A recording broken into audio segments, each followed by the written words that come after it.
Hello, this is Gracia Carver. I am the Chief Customer Experience Officer for Blue Cross Blue Shield of Kansas City. I want to thank you for this opportunity to present our customer experience practice. I'm going to share my screen with you now and show you some slides that will help bring all of our work over the last 2 years come to life. We'll start with best customer experience strategy. So I've been with the organization a little over 2 years. The company made a decision to bring on a dedicated customer experience team. And in that, we were able to create, a foundation for the practice. And it's paying off. I'll be able to show you some of those results here in this presentation. First and foremost, aligning our strategy to the overall corporate strategy. Members first is front and foremost. And then we've lassoed that to simple as part of a way to build upon customer effort, ease, and some of the other measures that we've laid as a foundation for the practice. We all know that consumers compare their experiences across the spectrum of their life, whether it's Amazon, Apple. We know that healthcare is not easy, and we know that we need to do a better job of creating easier experiences for our members. In building the foundation for our practice, we took a look at these 4 tenets. The culture and strategy started with the dedicated team in 2018. We knew that to build a strong foundation, having prior experiences where it was like pushing a boulder up a mountain, we knew that there were foundational pieces we wanted to have in place in order to really springboard the practice. And one of those is measures. What's measured gets done. And we also knew in order to change a culture, we have to change behavior. So we wanted to focus on a very effective measurement portfolio. Ours includes customer effort score or ease, effectiveness, trust, and then of course NPS or loyalty. We looked at expanding our customer understanding, diving into the phases of the journey, not just at a high kind of relationship level, but at both relationship and transactional levels, and then asking questions around the phases of their journey to help us make improvements. And then we have just recently implemented a structured improvement program, which I'll take you through toward the end. Lastly, in order to build an ambassadorship program and to help us better understand root causes of issues, we created a customer experience council that includes key stakeholders and subject matter experts from every area of the company. And then another key component of the strategy is this maturity roadmap we built at the time for 5 years. I'm in the middle of refreshing it, but we were able to really lay down what needed to be done in these first 2 years. And we did this through our own experience as practitioners, as well as some benchmarking with Blues outside of the industry as well, and really, gave some sense to where we were headed for the practice. Now I'll move into our culture elements. So this is really important in that we define what customer experience means to the organization. And we actually co-created this with the top leaders of the company in my second month here. And that not only helped us create the definition, which we used in our awareness campaigns, but also built senior ambassadors for the program right out of the gate. The other key component of this slide, along with kind of the maturity from insights to inspiration, is the communication piece that we wanted to deliver to our employees, that customer experience is owned by everyone. It's not a department, it's not a function, it is embedded into the DNA of everything that we do. And then we were also careful to define who our customers were so that we were focused in the right area. Next, so now that we had a foundation of what customer experience really meant for the company, we wanted to brand the customer experience practice. And we worked with our marketing communication leaders to build this Power of X customer experience brand recognition and theme. And then we rolled out an entire awareness campaign that started with what's your X. We had customers or employees talk about what good experiences look like for them in their own life, and then how we can make experiences better for our members. We also did this awareness campaign that we called Solve for X, and in that we did a bunch of things, but one of them was random acts of easy. It's one of my favorites. And we actually rented a golf cart or golf carts and picked employees up at their cars to get them to the building in the morning and deliver them to their cars at night. It's quite a walk. And in that, in those golf carts, we asked questions about, you know, what's been easy for you as a consumer and in your life? What's your favorite brand that makes it easy? What can we do in the organization to make things easier for our members? And it's been very, very popular, very effective. And then we did our education campaign, which we called X Equals. We did a 5-month awareness campaign with our employees, taught them what customer experience is, what the tools are, what they would be seeing, and then also taught them about the incentive. We have tied 20% of our annual bonus to our relationship ease measure, which is changing conversation in the company. Then I'll talk about that leads actually nicely to our measurement portfolio. This is our relationship measure portfolio. Customer effort score around ease. Is Blue Casey an easy company to work with? Are we effective at meeting your needs?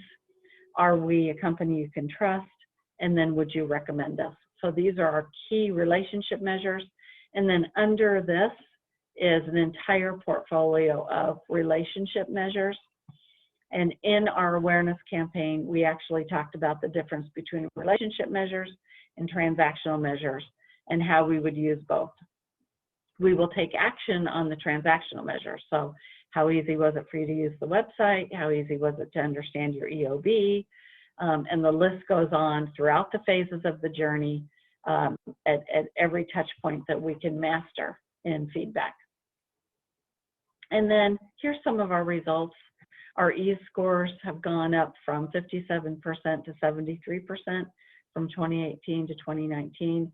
A ton of work in designing transactions and experience has gone in place over the last 2 years. And then we were very, very surprised to learn that we won the Heartland Region J.D. Power Award for overall member satisfaction. Now I'll talk about our Insights and Feedback program.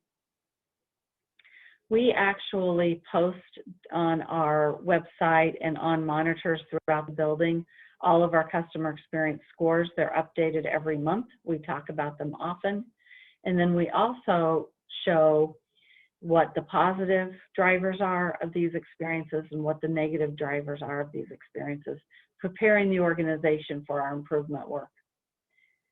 This is another view of the dashboard that we post on our intranet, which has come in really handy since we're all working remotely now.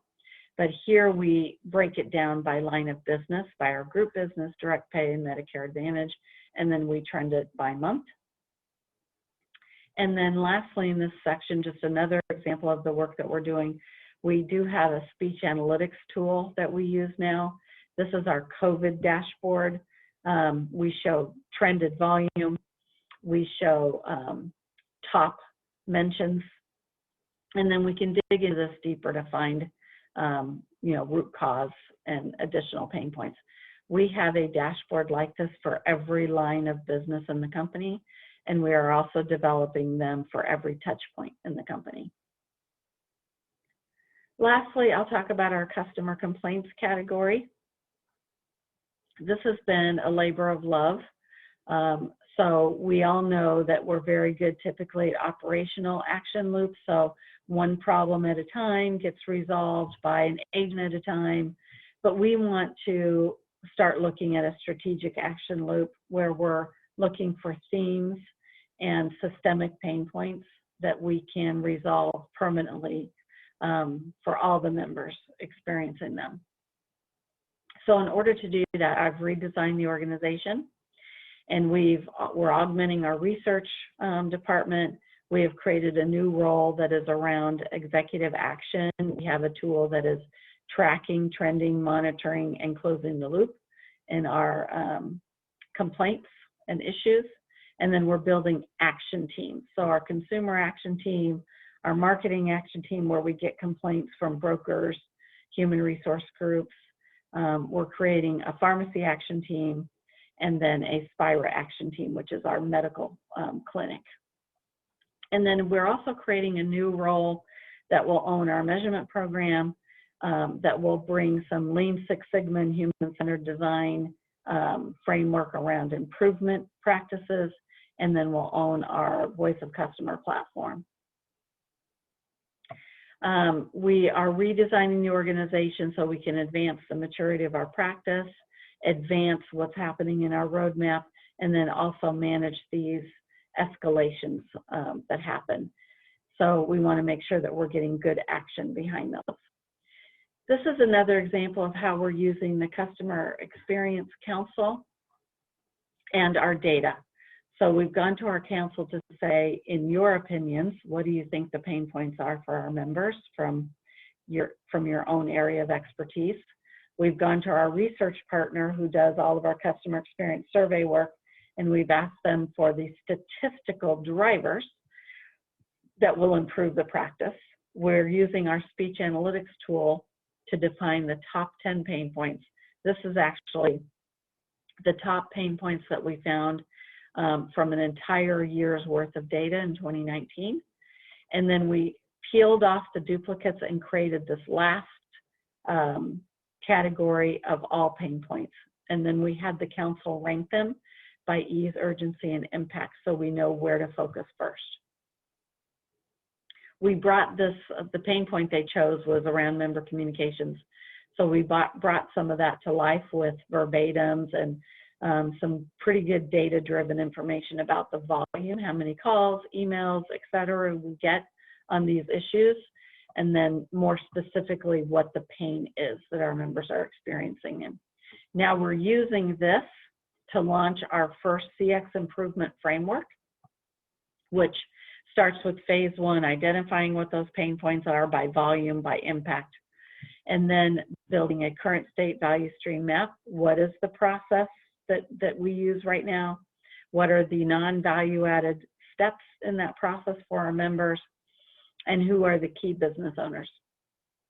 Then we're using human-centered design for deep interviews with our members who have experienced these member communication problems. And we're not only getting deeper understanding of the problem, but we're also showing the impact of the problem to their life. In this current example, we actually found a member who stopped going to the doctor, has a chronic condition because we couldn't get her information correct. Phase 4 is ideal and future state strategy mapping, as well as ideation prototyping. And then stage 5 is an action and accountability plan. What are the action steps we're going to take? Whether they're rapid improvement events that can be done in the next 2 months, whether they're just do-its, which are actions that can be done right now to make this improvement, and then longer term actions that we are going to be holding owners accountable to. So we will be creating this action plan and then meeting every month to determine the progress made on these action plans. So that's a high-level overview of where we've been in the last 2 years. I want to thank you again. I hope these slides brought this to life. And I will be submitting answers to your questions next. Thank you again.